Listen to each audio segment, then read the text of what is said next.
And now we're down here at the Tucson Bravo base. Yep, we sure are. Cool. It's actually now called Camp Conklin, C-O-N-K-L-I-N. How did you guys come up with the name Conklin? So, Alpha is Camp Pulaski, Bravo is Camp Conklin, and I don't remember the other two, Charlie and Delta, because I'm not so much dealing with them all the time. We came up with those. They are part of the 22. The original 22 suicides that started Veterans on Patrol. The ones that Lewis did his walk for here in Maricopa County. So they're named after veterans who have committed suicide. Yes. Okay. Yep. They're named after our vets. So kind of like a tribute to them? Yes, absolutely. Awesome. Yep. Awesome. And I don't know if we're going to continue that through every base, because we're going to have 22 bases, or we're just going to have the first 4. I'm not sure. But I know I'm hoping we do the whole 22. Okay. You know, we'll still have Alpha, Bravo, Charlie, Delta, Echo, Foxtrot, Golf, you know, so on and so forth. But we're going to also have, like, Bravo, Conklin, Alpha, Pulaski, you know. Welcome to Bravo Base. My name is Robert Anderson. I'm the commander here at Veterans on Patrol Bravo Base. This is one of our GP smalls that we usually house our vets in. We usually try to put at least 6 to a tent. As you can see, there's only like 4 to a tent, so they have plenty of room. These stay pretty warm at night. They were donated to us from the general at Davis Monthan.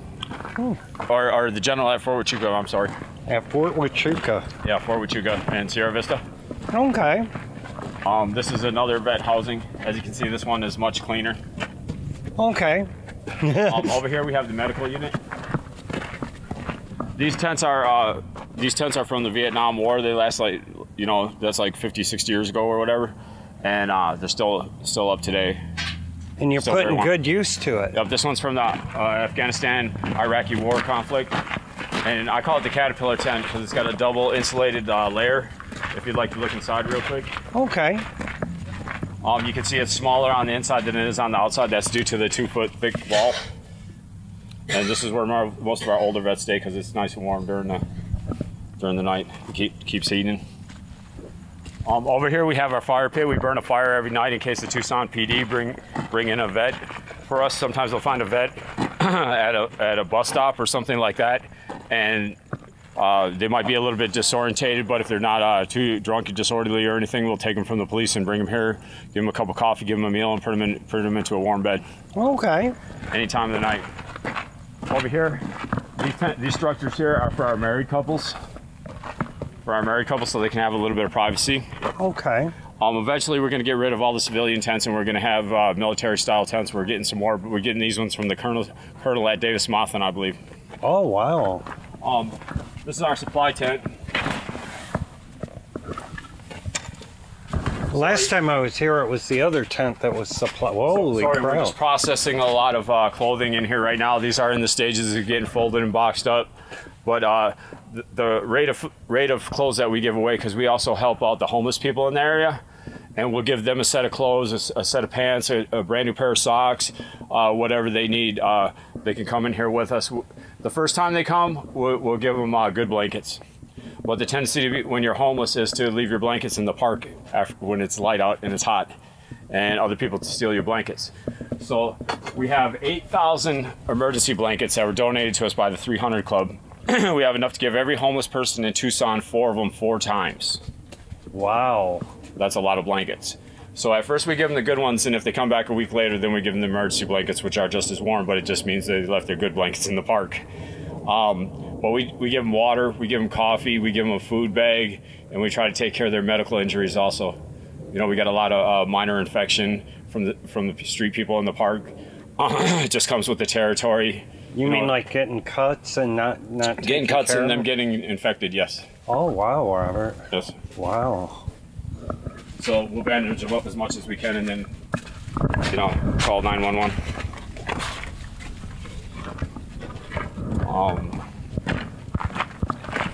This is a food storage area right here where we store a bunch of canned goods. It's kind of sealed up right now. We don't have as much theft as we used to because we keep a continuous fire watch all night, in case the Tucson PD or somebody brings a vet in the middle of the night. There's somebody up and there's somebody by the fire that can handle that situation and get them out of the cold and bring a brother home. Okay.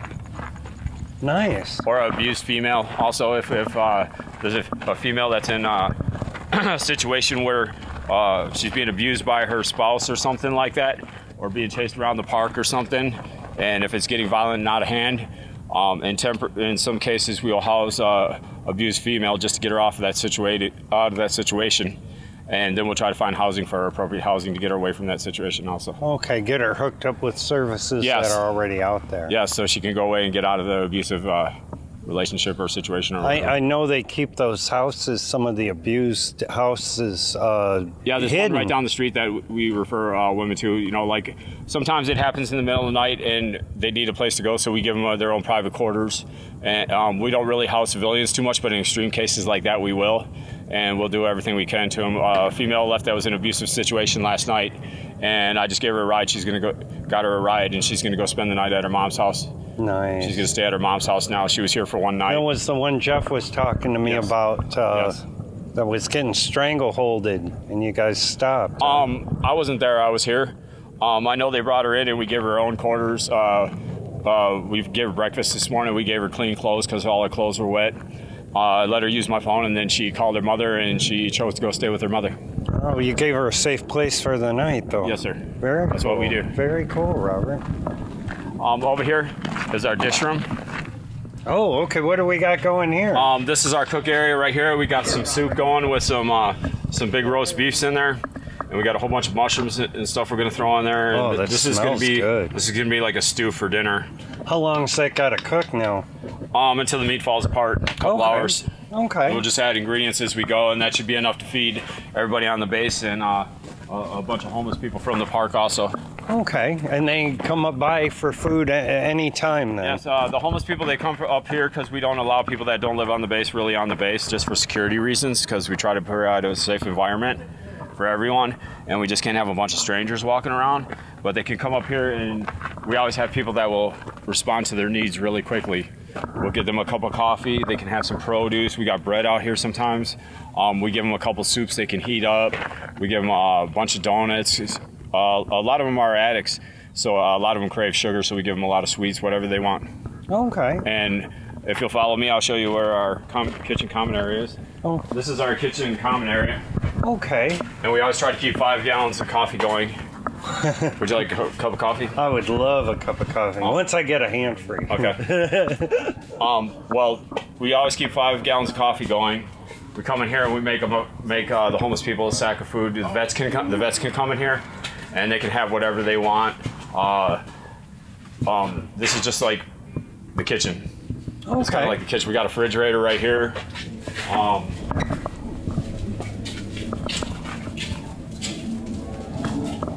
We also have a lot of dogs here at Bravo Base. We have 11 dogs.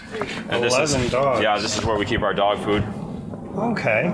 Oh, nice and refrigerated, huh? Well, it's not refrigerated. It's just so vermin don't come around and stuff like that. And so when we get up in the morning, we start to do chores. We take the trash out. We do things that like a civilized community. There we go. And try to give people some balance. Okay. And it's turning out really good. We got a good group of people here right now. We got foosball, card games. I think the biggest impact that we have seen is our success rate versus some of the other organizations out here, because we don't demand certain things that they do, but our housing numbers are ridiculously high, and they stay high, and they stay in their apartments, not only because we get them into housing, but we go check on them once a week or twice a week. We give them the furniture, the bedding, the kitchens, the pots, the pans, everything they need to survive and to live. And we help them keep off the alcohol, keep off the drugs, take them to their classes. So just because they're not on base anymore does not mean here you go, have fun, here's the wolves. But once you're in the VOP family, basically. You're in the VOP family, and there ain't no getting rid of us. It's that simple. Okay. What do you think has been one of the biggest challenges? I mean, one of the more negative sides of the 17, 18 months you've been here. Meth and heroin and alcohol. The addictions. The addictions. That is the biggest thing we are fighting. Is the addictions. It makes a really good person evil, and not appreciative of what we do for them. Right now up in Mesa, they're having a lot of issues with the addictions and the theft and the trafficking and the drugs and everything else, and they're biting that in the bud right now. Who from the city do you have to meet with? They didn't even tell you? They said be expecting a phone call. Okay. Are they supposed to be calling me or you? Me. Okay. You have your phone? Huh? You have your phone? Yeah. Okay, cool. All right. Yeah. And I was like, it's a waiting game. And this is the thing is we deal with every day, that we'll have them on the right track. We'll have them fill out all the paperwork, and it's just red tape after red tape after red tape. How long have we been trying to get you into housing now? About 2 months. 2 months. 2 months, and we're still not. I was promised before the end of the year, and we're now in 2017, and he's still here. Well, I noticed. Not that I don't like him or anything, but I'd rather come see him in his apartment. Right. You know? And see, the thing is, the place that I'm trying to get is for homeless vets only. So if I go through Red Cross, therefore I'm not homeless. And the place that I'm trying to get is a lot of red tape, but it's very beneficial. So it's kind of like I'm caught between a catch-22. You know, I'm a vet, okay? I was trying to get my military disability, and for my knees and ankles, I wound up on a walker because I couldn't get help. I was almost having a disability after trying for years. And then one day I got tired and I moved to another state. I went to the VA. I made a change of address, but because I didn't go to one building and change my address, it put down, they denied me.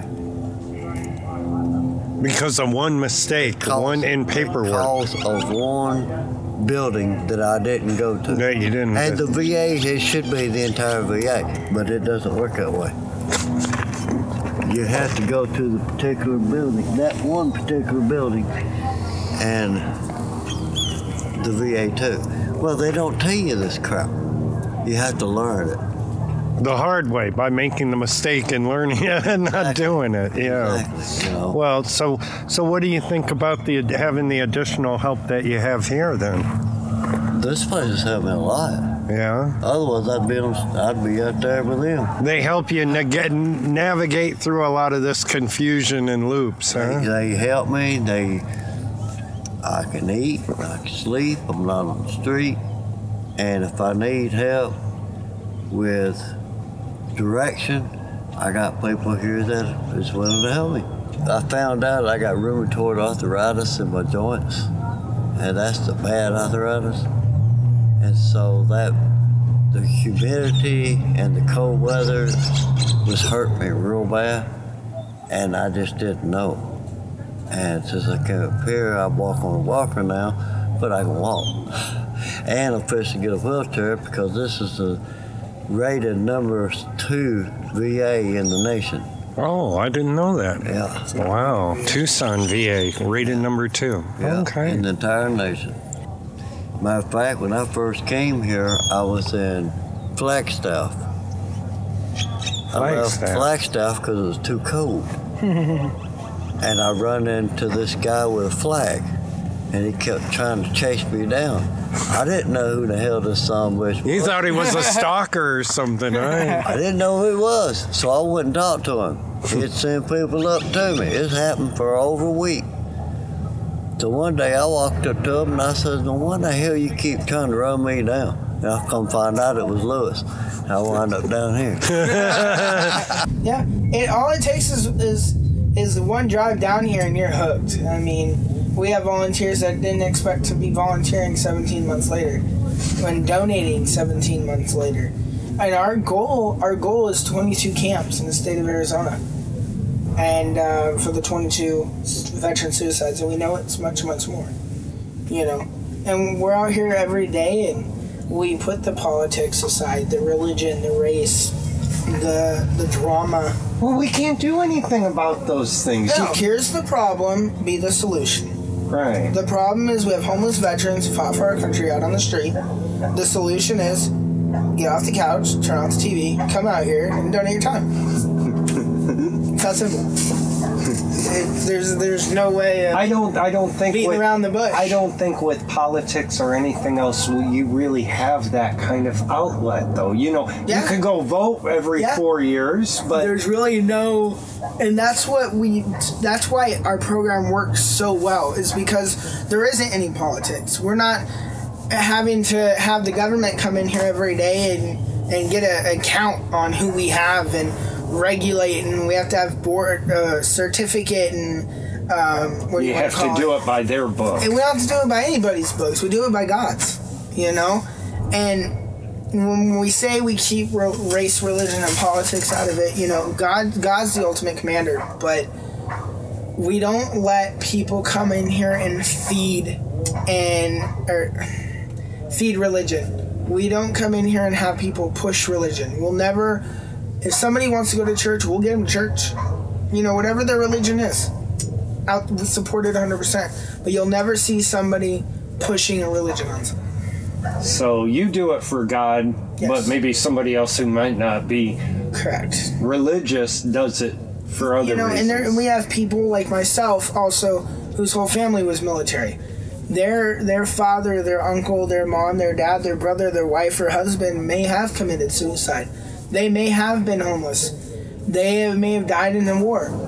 That's why they're out here, you know, doing it for them, taking care of their brothers and sisters. And that's maybe some of the reason what inspired you. Then I assume there was a lot that was military. There was a lot that inspired. You know, I actually left a job for VOP. That when I first started. Really? Yep. Because I was so amused and dedicated, and things were just going, you know, so well, and I'm like, heck yeah, you know, and I'm still here 17 months later, and I don't plan on stopping. Mind you, I'm the resource director, so I do pretty much a little bit of everything. So you've been pretty much with VOP since the beginning, huh? Yeah, I wouldn't say like the day that it started. It started August 21st. I jumped in like the second week of September, first or second week of September. So it was like 3 weeks after. What prompted you to get out there and actually get involved? It was actually pretty weird. It was interesting. I was working. I was living in a house with a roommate and everything, you know. I was on Facebook, and I belonged to a few groups out in Surprise, Arizona. Okay. And I saw something about helping homeless vets. And Eric Smaltz, he was one of the people that helped from like the day one. And I saw it, and I looked on Facebook, and I'm like, okay. Was Eric someone you knew? Eric, no. This is somebody completely random. Okay. Never met anybody before that was involved. So I thought I knew a couple people after the fact. But it was a Facebook post, and I'm watching, you know, just kind of like I'm interested. Like, what can I do to go? I don't have any money, but I can go help. And so I'm just watching it, wondering, you know, doing a little research on who they are, you know, Veterans on Patrol, who's running it, and then I see a post for they needed help with security that night. So I was like, heck with it. I'll go down there, and this was at 7th and Camelback right there at the Tango liquor store. And I got a hold of Vinny, who was head of security at the time, and got a hold of him. I was like, hey, you know, this is who I am, this is what I do, you need help. He's like, yeah, come on down. And 17 months later, wow. Still here, haven't left. Oh, it's that first security detail. I mean, was it a rough area? It was interesting. That night was quite interesting. We had a lot of shots fired in the area. It was the week of 9/11, so there was a lot of threats towards law enforcement and veterans. A lot of protests with Black Lives Matter going on. There was just a lot going on. And at the time, we were so overwhelmed. Now, mind you, this was only a 22-day thing. This was supposed to be a 22-day walkabout for 22 veteran suicides a day. Well, 22 days turned into 3 months, turned into 9 months, turned into 17 months, and we're still going. Dealing with suicide and people committing suicide that you learn to love, you learn to really appreciate. It's a tough one to hold. 2015, we had a missing vet in Phoenix. I'm also part of Veteran Search and Rescue. So I got boots on the ground, started a search party, handed out flyers, and I found the gentleman in his car on the top of a hospital, nonetheless. On the top of a hospital? On the top of a hospital. In his How did vehicle. he get the car in the Well, top it was his vehicle. Okay. He drove up there the same day he went missing. He'd been sitting in his car for 2 weeks with his head blown off. Oh, wow. Yeah. And did you guys actually find him that way? I did. I was with the brother-in-law. I sent the family out. I had a intuition that something with the hospital and him. And with less than 12 hours, I was able to find him and recover. I showed up. I was hoping that he wasn't going to be in there, and I was hoping I would have to talk him out of it. Maybe he's on foot. He doesn't know what to do. He's in distress. We're going to find him almost to that point, and I'd be able to talk him out of it. There's all kinds of things that run through your mind. But he was left like that for 2 weeks? 2 weeks. Just sitting in his car and on top of a hospital? On top of a hospital in the parking garage. And no one... No security said that they patrolled. Nothing. No license, no documentation. You would think that people would go to the hospital and park next to the car? Well, he was the only car up there, but there was construction going on too. So it was just a whole bunch of variables. It's a secluded place. It was secluded. You wouldn't hear a gunshot. You wouldn't hear nothing. So, of course, I had to look in the vehicle to make sure he was even in there. Did he park the vehicle and go on foot? Is he in an alley somewhere? Is he in the freaking ditch? I don't know. So, of course, I had to go, and I have the brother-in-law down the ramp. I'm up there by myself to secure the scene just in case. Sure enough, he's in there with a gun or pistol in his hand, and his brain's blown out. So, and that's kind of the things that we see out here sometimes. Did you ever have experience, did suicide ever hit you personally before VOP? My dad. Okay. My dad went suicide by cop. Oh. And I saw that whole thing happen, so it's not like it, and his mom did suicide too.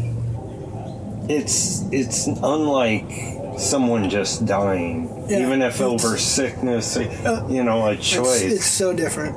It is. Do you have any thoughts that you wanted to share on that? No. Okay. I understand. I understand. I don't think there's anything you can say. Yeah, you don't know until yeah. And hopefully it never hits home with people. But does this kind of volunteering and stuff, does that help you hang on, that you don't go down that same road? It definitely keeps me going. I've been through, I'm 23, and I've probably seen and done more than what a 23-year-old or even an 18-year-old should see or deal with. My mom passed away January 29th of 2012, and my dad January 5th of 13. So it was like less than a year apart, and it was the worst year because I was dealing with mom's death and then all the drama that took place between there and then my dad. And seeing it, I don't think it would have been as bad if I didn't have to see it. Right. I mean, it still sucks, don't get me wrong, but having to see it, and then I went off the deep end. And if it wasn't for VOP, and if it wasn't for the smiles, and everybody asks that, how can you do this without a paycheck? And I tell them I do get paid. I get paid every day. I get paid by smiles. I get paid by hugs. I get paid by thank yous. I get paid by these guys getting into housing and keeping their apartments. I can get guys into housing all day. But if they're not going to be able to work to keep their apartments, if they're not able to keep them, it's pointless. Right. You know, there are some guys here that are here full time, that are here all the time, that are probably never going to leave long as VOP's open because of their situation. You know, and we have other bases for that. They're just incapable of maintaining a house of their own, and pretty much, or they're just on their way out type thing, or they're just so in depth and dug out of their addiction. There's just nothing, no return. Yeah. You know, but we work with that. That's why we have Delta base. You know, Delta is different than any other base. Delta is more of the guys that are stuck in their addiction. They're guys that want off the addiction, want off the drugs, the meth, the heroin. That's what we're really battling right now, is meth, heroin, and spice. Those are the three big killers right now. Meth, heroin, and spice. And they're combining everything together. Is spice still legal? No, spice is not legal. There's BK, it's the ingredients, but they're changing the ingredients every time to make it legal again. They've banned the sales. I'm sure there's still people selling it on the streets, but it's happening every day. Right. But it's a working ranch. You have Helping Hands Ministry. Helping Hands Ministry is an organization that we paired up with. They're a 501A, and we are an SSO. We're self-sacrificing. Everything's donations, no money, gift cards, gas cards only. But you work with nonprofits. We work with nonprofits, absolutely. And that helps. So we got the working ranch up there. So they do firewood, fire-safe properties, tree trimming, house. They do everything. A little bit of everything. And they're secluded away from a lot of the problems. Yep, it's a 33-acre ranch. It's hidden. It's tucked away. It's not like you can go right across the street to the park like you're Bravo, Tucson, and go get your next eighth or your next an fix. 8-ball or your next fix. You know, so it's definitely harder. We have the harm reduction model to where if they're up here at the top with their addiction, we start bringing them down. And if it takes 10 months to get them to where they went from a gallon to a pint, then it takes 10 months from a gallon to a pint. That's progress. Yeah. You know, we'll work with that. You can't just stop heroin. You just can't stop meth. You just can't stop alcohol. It'll kill you. You gotta slowly wean. And then it boils down to it's up to the individual. It's up to nobody else. Yep. We can help you and guide you, but at the end of the day, it's your decision do you really want this for yourself? Do you really want to help yourself? We can't help you if you don't want to be helped. Right. And there's no quick, easy solution. I wish there was. I think everyone It would does. make our job so much easier. Yeah. But at the end of the day, that's why we're out here. Yeah. Are the police on the side of more interested in making sure the drug laws are obeyed, or are they more interested in helping the individuals here in Tucson? Both. In the beginning when we launched Bravo, there was a lot of, what are you doing? You can't be here. Open storage, urban camping, blah, blah, blah. Well, HMS Fasteners have donated the land, power, and water.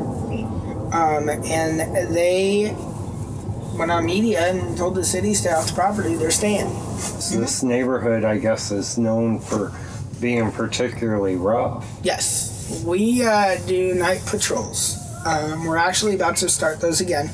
Okay. Just because we've noticed an incline of homeless in the area. We've noticed an incline of crime in the area. Be upping patrols again.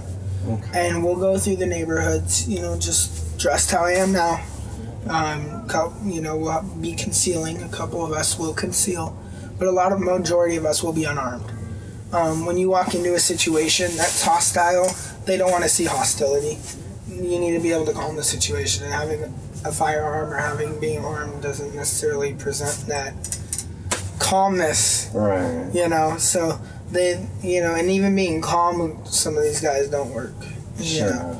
But yeah, we talk to the residents. We let them know we're out here. If they have any issues, anybody's bothering them, let us know. Still get a lot of support from the residents? Oh yeah. We haven't had any complaints recently at all. Actually, the only complaints were the tires, and we're painting the tires because it just looks like a wall of tires. But when we met with Ward 5, who has been exceptional, Ward 5. That's Steve Kowalczyk? Nope, it's Fimbers, Mr. Fimbers. Okay. Yep.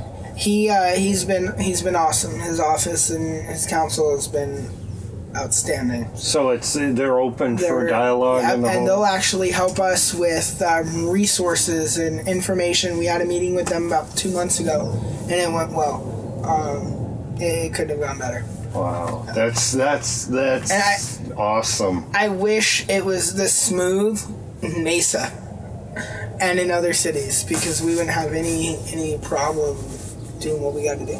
We are very blessed in Tucson. Yeah. To have a police force and a city that really is trying to look out for the best thing for the people. And they're not out there to arrest the homeless. They hand out blankets, and any homeless vets, a lot of the officers will drop them off here. And we'll go through our vetting process and everything else and make sure they're a vet, unless their ID says veteran or it comes up in the CAT system as veteran. But yeah, Tucson PD will actually bring us veterans. Wow, that's great. Yeah. And also hand out blankets and stuff? Yep. We actually supply blankets to them right now. Because at the end of the day, it didn't start like this. It didn't start with 2 GP larges, a drash tent, and 5 GP mediums, and everything else we have. It started with 1 carport, a tent, and 5 vehicles. And people sleeping over tarps. Literally. That's how it started. And then it built and it grew, and it just manifested into something that we didn't even know it was going to manifest to. So you're it's planting seeds in all these different places. And every day is a learning experience. We don't know what tomorrow's going to bring us, if there isn't even going to be no tomorrow. Right. It's a never-ending cycle that we're making a difference, and we're only making that 5% difference compared to everything else that's going on. I mean, in Arizona alone, we've helped over 500 people get into housing. But that's 500 people. I have, here in Tucson, there's 3,200 people that are homeless, something like that. Yeah. Just in Tucson alone. I think that's the number right now. I think it's a little higher. Not all the needs are met for these vets. And we sometimes have to go purchase those, whether it be prescriptions, whether it be, clothing or special items, insulin. What's up? Come on in. What is it? Oh, we got a donation. Looks to me like a CPAP machine. A breathing machine. Yep. For people with COPD? COPD or sleep apnea. This is awesome. I can imagine someone no longer had a use for that. Correct. And everything's here. The mask is here. The cannula, the tubing, everything's here. And this is the kind of stuff that people do. I mean, if you got extra medical supplies laying around, this is, we never want to see somebody get kicked off base, ever. But when you unfortunately bring in the drugs, when you bring in the alcohol, some of these guys just don't give it up. Negative problems, and that's like planting a negative seed in the base. And here's exactly... Is that why... Well, what were you going to say? And we give these guys multiple chances. We're a 2nd, 3rd, 4th, 5th chance. Okay? These guys come back. We actually had a gentleman, which actually kind of sparked VOP as well. Alex Cordero. He came back... No wife, no kids, no house, no family, no money, no nothing. Came back to the streets. And there was a lot of things that are going on in that case and a lot of stuff. But that's why, we're out here. We're out here to help them. There's guys where what we'll do is we'll do a 72-hour. You got to be off base for 72 hours. That's 3 days from the time of now. You got 72 hours. I'll see you back at 3 p.m. In 3 days. And then their goal is to stay off the drugs? And their goal, when they come back, we don't want it on base. Normally, if you're doing a 72 hours, it's because you had either heroin, meth, alcohol, some kind of drug on base that you weren't supposed to have. Or you're just lazy and you're not doing anything, and you were disrespectful and told one of the staff members to go look at themselves, you know, or something, and go take a hike. You're not contributing. You're not contributing. We'll say, hey, 72 hours. Bye. Come back when you're ready. They'll come back sober as a bee and friggin' bust their butt and be in housing in 3 weeks later. Because they'll appreciate it. They'll appreciate it because they realize, oh, somebody actually does care. So it's not normally a permanent ban. No. Now, there are some people that, due to 3-day terms of being off base, they come back and give you the middle finger and say F you, and we're like, bye, grab your crap and get out of here. We're not going to help somebody that don't want to be helped. It's that simple. Yeah. But if we kick them out, they're more than welcome to come get food. They're more than welcome to come and get a food bag and medical treatment. We're not going to deny anybody food, and we're not going to deny anybody water. Regardless, or medical care. Regardless of addiction, or if Yep. they're cussing you out. Regardless. I had a gentleman about 3 weeks ago come on base cussing up a storm. Didn't like me, doesn't like me, and I really don't care. But he was bleeding actually pretty bad. There was an incident in the park, and I wasn't going to let him bleed out because he hated me. I'm not going to let him bleed out because he's cussing at me. I told him shut the hell up and let me do what I got to do and get off base so you don't have to look at me. You know? I've had to kick him off 3 times before. So you're not going to treat him like they're treating... Because what's the point? Right. It's not going to get anywhere. It's going to cause fire with fire. It's going to cause more issues, and then there's probably going to be some hands-on, you know, developing, and we don't want to go there. Okay, so just stopping people from sleeping here more involves with protecting the people who are really trying to improve. Correct. We have a 24-hour security team, so if you want to come out and do security, you know, the goal is the people that are on base are to be safe. And like I said, if you want to be helped, we'll help you. Okay. You know, we take the last night, for example. Okay. A perfect example, actually. Last night, we had to take one of our veterans to the hospital. It was me, Michelle, and T. We're driving back from the hospital. I'm cruising down the road, and I'm not paying attention to what's going on at Jack in the Box or Wendy's or the gas station. That's what I have them for, you know? They're supposed to be looking out for the homeless, and maybe we'll catch a homeless vet on the way back. Well, T says, hey, that guy is beating up that woman. I'm like, wait, what? We turn around, and I fly into the Jack in the Box parking lot, almost went through the building, slammed on the brakes, turned off the car, and ran over there, and this guy had his hands around her neck. Both hands? Both hands. Jack in the Box gentleman, one of the employees already had him on the ground at this point. We had to pull him back.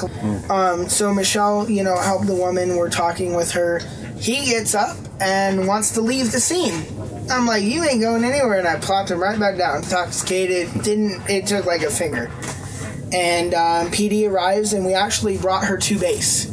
So she is now a resident of Bravo Base. So it also helps you help someone that had a domestic violence problem. Yep. You help women. Yep, absolutely. And that's the thing. We'll help abused women, battered women, and children. Believe it or not, and it's sad, we have a huge family, women, and children homeless population in Arizona.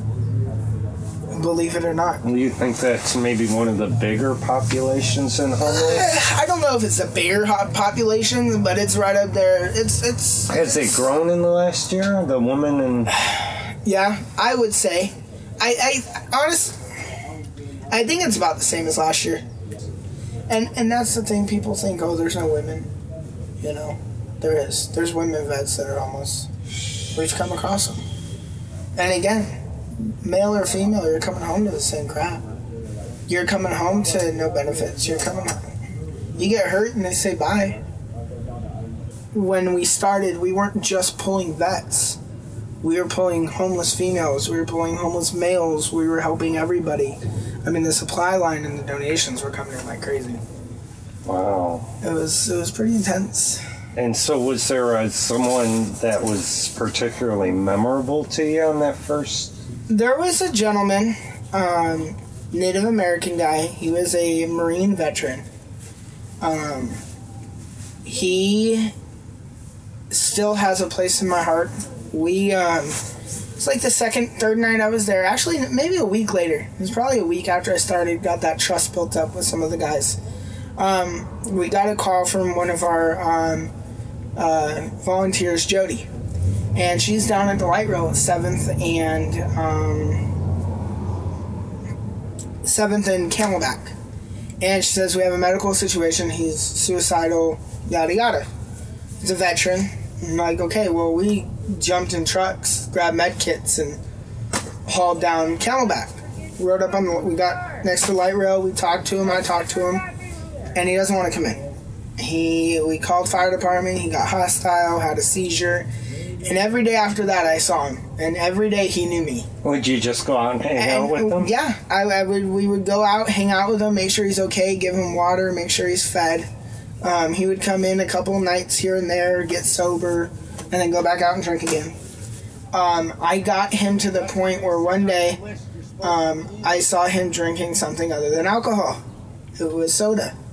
Oh. And I checked the soda to make sure it was soda. Sure enough, damn it was soda. And I was so proud of him. And he kept saying how he was suicidal, but didn't want help. He didn't want to come in. It's a tough situation. It was, and he was one crazy dude. One day, me and a couple volunteers, I don't remember how long ago this was, maybe about 6 months ago, went back out on 19th to Camelback area, or 7th to Camelback, and I ran into one of his buddies. And I'm like, hey, where's my friend at? And he said, he's not here no more. I'm like, what do you mean? And he ended up killing himself. I think that the Camelback corridor, that's where I started, and that's where the most memories have been. And then we had a gentleman here that touched my heart too, but he's out east with his family, and he'll end up passing with them. He's got cirrhosis of the liver and a whole bunch of other medical conditions, stage 4 cancer. So. Was it one that Lewis had put on video that they got him on a plane? Danny? Danny? Yeah, Danny. Okay. Good old Danny. Me, Lewis, and another volunteer actually picked him up from the bus stop. And another, and it's stories like that keep you going. And then Rob, our base commander, me and Lewis, 11 months ago, right here out in front of Bravo, we pulled him out of the streets. He was, I'm sure he can go into details on that, but he had some dependency issues. And we pulled him off, we got him into rehab, and he's busted his butt, and now he's the base commander. Wow. He don't even look like the Rob I knew. I saw him, and I'm like, wow, next base commander. And sure enough, he's the next base commander. He just graduated last month from rehab. Yeah. So, he's doing great. That's awesome. Lewis Arthur is my mentor, and back when I had a substance abuse problem, and I didn't know there was a way up off the street. This is Santa Rita Park in the background. Welcome y'all to South Tucson. This is Bravo Base. My name is Robert Anderson. I'm the commander here. Not 6 months ago, but almost a year ago, I was homeless in this park for 6 years. I didn't think there was a way up off the streets. I didn't think there was a way up out of my addiction until I met Lewis Arthur from VOP. And they gave me a place to stay and a place to work and, some rules to follow. And Lewis kept me on base restriction all the time. And I was like, well, why am I still on base restriction? Because if I let you off base, you're going to go use drugs. And he was absolutely right. So he said you can be here, but you need to kind of stay here. He wanted to keep you away from the harmful he wanted to keep me from going in the park, and he wanted to keep me busy because he wanted to keep my mind off drugs until I went to rehab. I wasn't really too sure about the rehab thing. I was just doing it for everybody else. I was just really amazed that somebody would care about me enough to keep me on restriction, and it kind of blew my mind because I said to him, why am I always on restriction? He's, and he's like, well, if I let you off restriction, you're going to go use drugs, and we don't want that to happen, and something clicked, I guess, when I was in long-term treatment, and I started thinking in a different way. At first, I couldn't stand to be in the classes all day, and something just changed in my life, and I started feeling things that I haven't felt in years because I was homeless here in this park for 6 years where most of my friends died. I was a gang member. I worked for the cartel and for the local gang that runs this area, selling drugs for them. which is pretty amazing for a white dude. I came here in 2011 after I paroled out of prison, and I stayed at church down the street. Well, me and my girlfriend got kicked out of there, and I was homeless on these streets right here ever since. And the girlfriend's gone to heroin. A lot of friends are gone to heroin and methamphetamine, which was my drug of choice, and spice. I was just living in a world of delusion, and VOP pulled me out of it. Gave me a helping hand up. I didn't think there was no hand up off these Tucson streets, you know. I thought I was going to be here forever, you know. And everybody else around me would die, and I'd just be in total pain. And they were dying because of their drug addictions, huh? They're dying because of their drug addictions, yes, or related. You know, it wasn't actually like they were ODing or anything. A lot of people died because their bodies couldn't take it anymore. They couldn't find a vein due to the spice epidemic. I lost a lot of friends that went into a coma and never came out. I'd have seizures on spice, and at some local businesses in the park over here, and then I'd wind up in the hospital, and I didn't know how I got there because of the spice. But the spice here, it pretty much, I don't know much about it. I know it was illegal for a little while before they realized it was a big problem. Well, what happens is they make the spice and they change the chemical composition by like one molecule. And when they change it, they could say that we no longer have this in it. So you never know how strong it is because they're taking stuff away and adding stuff to it to make it stronger. So you never know how you're going to react to it. The same spice that just made you nod out the day before, because it's like people call it poor man's heroin, and you go through withdrawals, vomiting and everything. You know, after a while, and they said, well, you got to sign up for treatment, and they signed me up with cope, and I went there and I saw the psychiatrist. I got evaluated and stuff like that. And I wasn't really trying to get into treatment. I was trying to get a bug check, a crazy check, you know, SSI, mental disability check. And so I was like, well, I'm not crazy. And they're like, no, you're just drug dependent. So I was like, damn. But anyways, so they said, well, we're going to have you go to treatment, long-term treatment. And I said, okay, how long does that take? And they said 1 month to 6 weeks. And I was like, thank you, Jesus. Now I can go back and just bullshit my way through there, and maybe something good will happen. I don't really have to go if it's that long. Well, my caseworker came 3 days later and got me. Well, she didn't really get me, but she told me there was a bed open. So I took a bus down there, and I went into rehab, long-term rehab for 6 months. You know, and it just completely changed my life. At first, I was like, I couldn't even be in the classroom. I'm like, I don't want to hear anything these lames have to say, all this psychobabble and stuff like that. And pretty soon I started sharing and feeling things that, weren't like the street things and, you know, the prison life and stuff I knew before. My whole way of thinking was changing, and I was wondering why. And I was feeling these feelings that were real feelings and not fake feelings. And it was kind of overwhelming at first, but I got over it. I thought I had restless leg syndrome. You know, I had to sit on my hands. I kept my bike back tire flat so I wouldn't ride out of the rehab. So you think it was something like a withdrawals you were going through then, huh? Yeah, and it was dealing with life on life's terms, you know, because I'm sorry, I don't do 12-step programs, but I do some of their terms. It was like dealing with life on life's terms. I wasn't used to that because I was living in such a delusional world of methamphetamine and spice. You know, I was just total, I couldn't hold a conversation.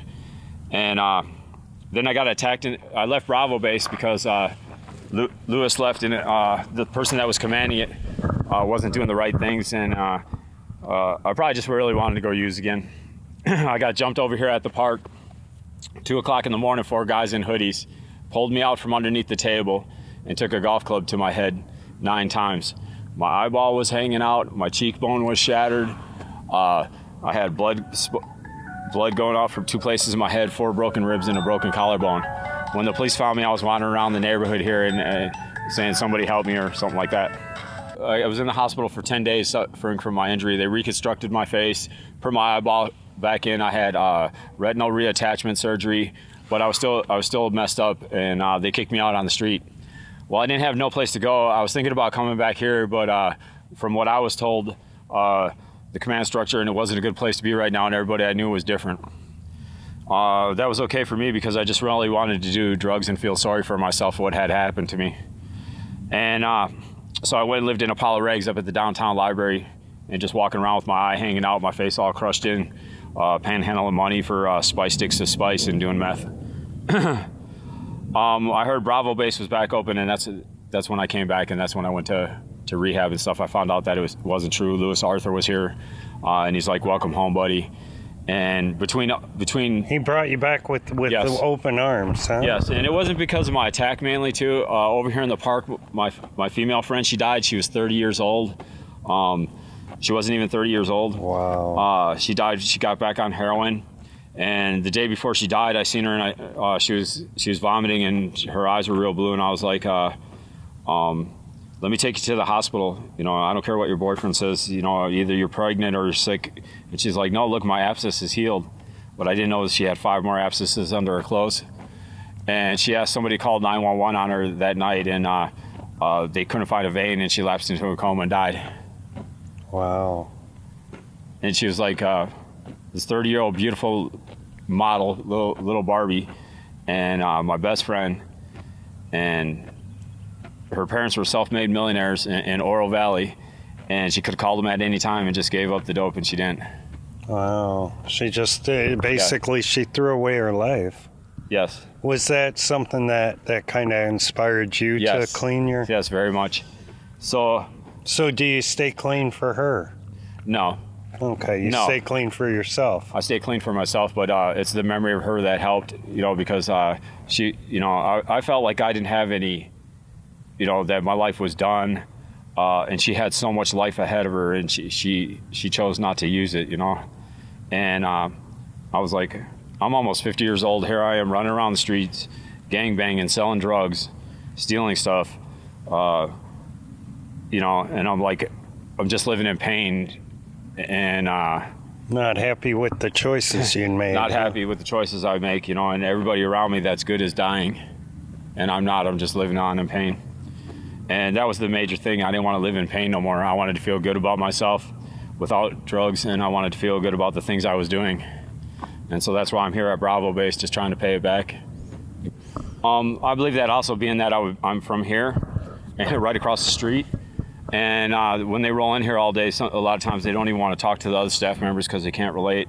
And they've known me for years, all different races and all different people, you know, and in situations that they can't find a way, they can't seem to find a way out of.